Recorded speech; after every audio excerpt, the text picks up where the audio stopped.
आज की वीडियो में मैं करने वाली हूँ सिंपल सी स्ट्रेटेजी की बात, लेकिन हो सकता है उसमें आपको टिप्स एंड ट्रिक्स भी मिल जाए, तो हमसे जुड़ना ना भूलें। सुबह उठते ही हो रहा है सर दर्द, आज की पढ़ाई कैसे होगी? चलो आज का दिन शुरू करते हैं। Go and get ready with me. मुझे थोड़ा सा जुकाम का आगाज लग रहा है, जिसकी वजह से आंखों में भी इरिटेशन हो रही है, लेकिन कोई बात नहीं। आजकल का मौसम बड़ा अच्छा हो रखा है, चारों तरफ हरियाली ही हरियाली। तो कमेंट में बताइए, क्या आप भी गांव से हैं? फिर बाहर ही मैंने थोड़ी देर किया एक्सरसाइज, क्योंकि दिन भर पढ़ाई करने से बॉडी हो जाती है सुस्त और फिर आलसपन का होने लगता है शिकार। लेकिन व्यायाम करने से शरीर हो जाता है फुर्तीला। सबसे पहले गर्म पानी का किया सेवन, क्योंकि पेट का ख्याल रखना सबसे बड़ी जिम्मेदारी है। पानी पीने के बाद लैपटॉप को किया ऑन और सुबह के 6 बजने के साथ शुरू होती है अपनी पढ़ाई। जैसा कि आप देख सकते हैं, मैं यहाँ इंडियन एक्सप्रेस न्यूज़पेपर खोल चुकी हूँ एंड इसमें ओणम फेस्टिवल के बारे में एक छोटा सा कॉलम बना हुआ है। तो आप कमेंट करके बताइएगा कि ओणम किस राज्य का महत्वपूर्ण पर्व है। फिर दूसरा कॉलम देखा नेपाल में बाढ़ की समस्या का, जहाँ पर भूतकोसी नदी में विकराल फ्लड आने से सब तबाह हो गया। और अब बिहार राज्य में भी अलर्ट जारी है, क्योंकि गंडक नदी भी बहुत तेज बहाव में है। फिर शशि थरूर साहब का एक आर्टिकल आया था जिंजी पर, उसको पढ़ा। अगली न्यूज में ट्रंप ने H1B वीजा के लिए दोबारा $1 लाख फी अनाउंस कर दिया है।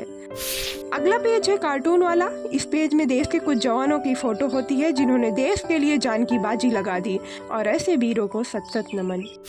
लास्ट न्यूज है स्पोर्ट्स के बारे में, जहां पर Indian origin Srishti Selvan and Arni Bhattacharya, जो कि चेन्नई एंड कोलकाता से बिलोंग करती हैं, USTA अंडर-16 चैंपियनशिप के लिए फाइनलिस्ट घोषित कर दी गई हैं।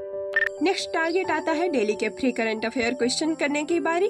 तो मैंने उसके लिए खोल ली है साइट और स्टार्ट किया क्विज को अटेम्प्ट करना। क्वेश्चंस को किया सबमिट और ये देखो मेरा रिजल्ट आपके सामने है। 4 correct, 6 incorrect, total score 4.04 and negative marking -3.96। चलो अब अपनी रैंक ढूंढते हैं। यहाँ पर मेरी रैंक है 190। अभी तक कुछ 350 लोगों ने ही क्वेश्चन अटेम्प्ट किए हैं। इसीलिए दोस्तों कहा जाता है कि निगेटिव मार्किंग पर काम करो। काम ऐसे करना है कि एक बार क्वेश्चन गलत हो जाए तो दोबारा कभी ना गलत हो। मेरा टारगेट है ज्योग्राफी घटना चक्र को 15 सितंबर तक खत्म करने का, सो मैं चली इसको निपटाने। सब सामान इकट्ठा कर लिया है। सबसे पहले हाइड्रेटेड रहना सबसे ज्यादा जरूरी है, ताकि सर दर्द थोड़ा रिलैक्स हो। लेकिन यहाँ मुझे ज्यादा ही हेडेक हो रहा।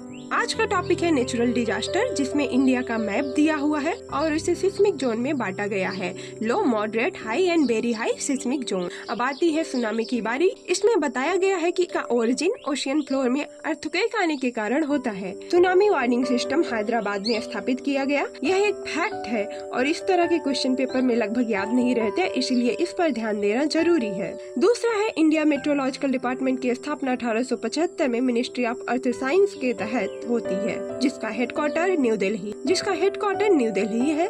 ऐसे टॉपिक पर जब सवाल बनते हैं तो मिनिस्ट्री, ईयर और हेडक्वार्टर के पूछे जाने के चांसेस ज्यादा रहते हैं। तो जो फैक्ट है उसे थोड़ा ध्यान देकर रटना ही होगा। अगर सिलेक्शन 60% समझने से होता है तो 40% रटने से ही होता है। हर कोई बस एक आम बंदा होता है, अपनी तैयारी के फेज में बस वो अपने टारगेट करता जाता है और एक दिन सफल बन जाता है। सफल होने के बाद उसे स्ट्रेटेजी पूछी जाती है, लेकिन वो खुद रोज के थोड़े थोड़े नए अनुभवों के साथ एग्जाम क्लियर करता है। उसने क्या चीज यूनिक की, उसे भी इस बात का आभास नहीं रहता। थोड़ी देर किया यूपी स्पेशल, फिर कीबोर्ड निकाला एंड टाइपिंग की। थोड़ा सा मंथली मैगजीन पर विजिट किया, फिर अपना शेड्यूल चेक किया। उसी के साथ अगले दिन का टारगेट बनाया। आज थोड़ी सी कम पढ़ाई हुई, क्योंकि रक्षाबंधन का सीजन है, बुआ भाई सब घर आ चुके हैं, तो चलो एंजॉय करते हैं और आप भी करो enjoy. Bye bye, see you in the next blog.